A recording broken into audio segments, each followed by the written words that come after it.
What's up, Thrashers, and welcome back once again to the Thrash Maniac 99 YouTube channel, and I am back with another album review for you guys, and today I'm going to be talking about the latest offering from Italian technical brutal death metalers Hideous Divinity with UNEXTINCT. This comes out on March 22nd on Century Media Records, and, well, to fully confess, this is the first time I've listened to anything from Hideous Divinity, and I know that this is one of those more modern, brutal tech death bands that I've been needing to check out because, well, I heard, I've actually spoken to one of their representatives on Instagram, and yeah, they were recommending them to myself because they love Nile, and I love Nile too, and basically that's what you get on a lot of these songs. Lots of Nile worship, but that's awesome because Nile is one of my favorite death metal bands of all time. But yeah, going through this, like I said, this is technical, brutal death metal, so you get kind of like a hybrid of the chaotic riffing of tech death with some of like the crazy guitar chops from tech death, but also like the vocals and some rhythms of brutal death metal. But dare I say, there's even moments of blackened death metal on here, like a little bit of Behemoth and Sulphur Aeon, kind of peppered in all throughout the album. But we kick things off, well, we start off with an intro, Dust Settles on Humanity, and yeah, it was an intro with some like atmosphere and melody and groovy drums before it goes right into the true opener, the Numinous one. That's what it was, the Numinous one.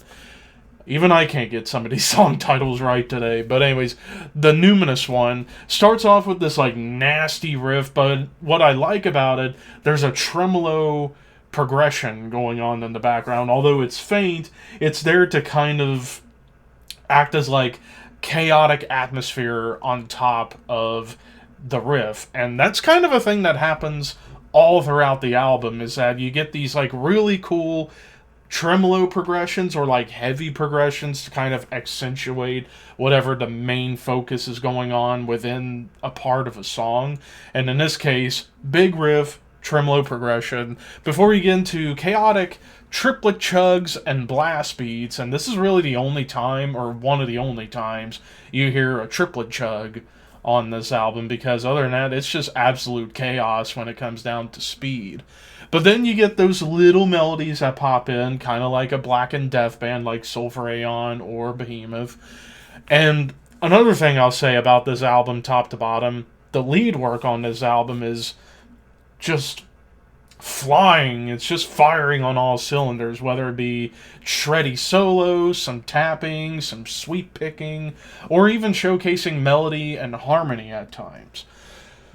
Now, one big thing that I love about this album, the production, and one thing that really stood out, especially here during the off-time breakdown on the Numinous one, the bass is just absolutely killer on this breakdown. It shines, and it's just masterfully done. And then you even get some like atmospheric clean guitars, and whenever clean guitar parts pop up here and there, they are very atmospheric and at times eerie or sinister. And then another thing you're going to get on here is plenty of dissonance, almost to the level of bands like Immolation, Gorguts, or Ulcerate, where you get that like more discomforting dissonance within the guitars, and it definitely gets showcased towards the end of the Numinous one. But then we get into Against the Sovereignty of Mankind. Immediately you get Nile-style melodic technical riffs with dissonant progressions. And then it gets flat out epic, yet dark at the same time. Some thrashy rhythms come up here and there before you get more blackened tremolos, very much in the vein of Behemoth. And then another thing that kind of gets introduced on this track, more atonal riffs with haunting atmosphere laced on top. Then we get into, oh god, I gotta pronounce this, Otto Quarto, The Horror Paradox, which was one of the longer songs. It's about 8.5 minutes. Starts off with this like Middle Eastern folk beginning, and immediately whenever I think of anything Middle Eastern folk in metal, I immediately think of Nile. Then afterwards, heavy progression on top of nasty kind of more death metal tremolos rather than black metal tremolos, more dissonance. Then it turns into blackened tremolos, but with heavy riffs and groove. And that's the thing that I think gives this album strength is the groove. Whenever it pops up, it's there to kind of break up the insane speed that's going on a lot of these songs. And then it even gets flat out doomy at times, not only on this song, but on other tracks, like I would say the beginning of, let's see if I can pronounce this, Quasi-Sentient. This one starts off more dissonant and doomy, kind of like a slower immolation song.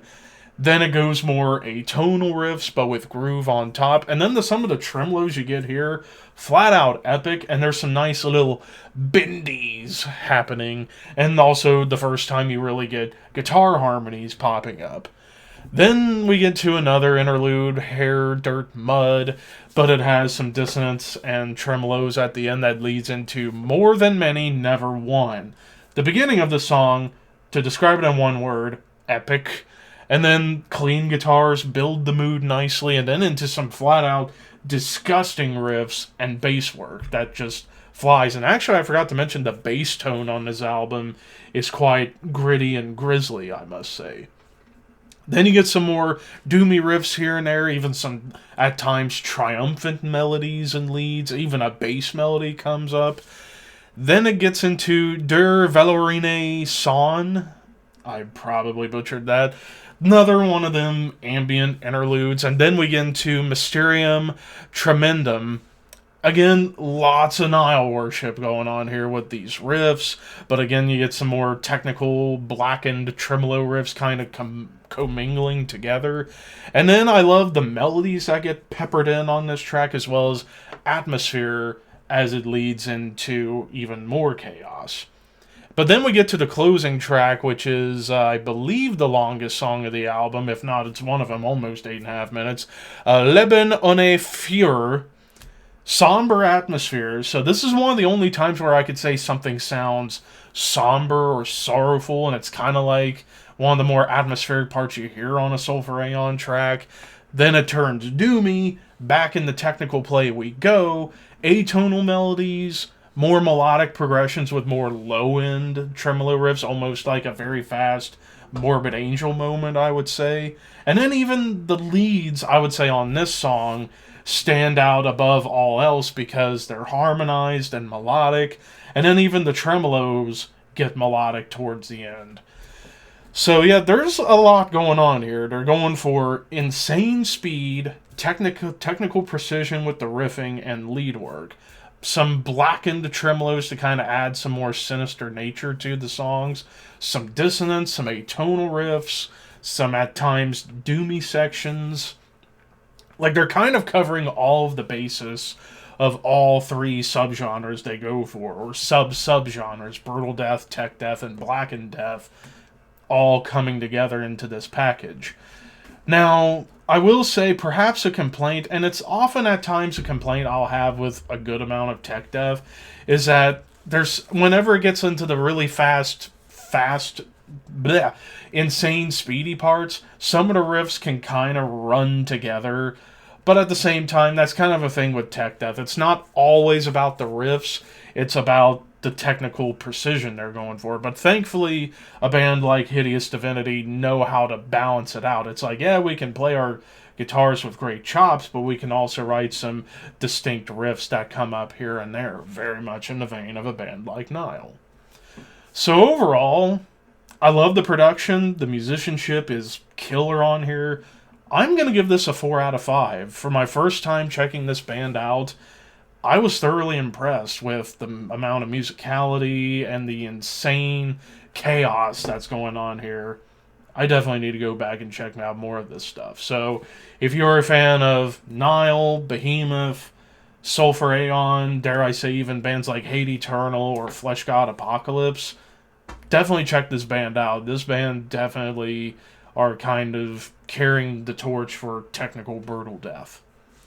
But of course, that's just my opinion. What did you guys think? Let me know in the comments below. Thank you guys for watching. Like, comment, share, subscribe, all that fun stuff. But until next time, keep your horns high and your dreams wet.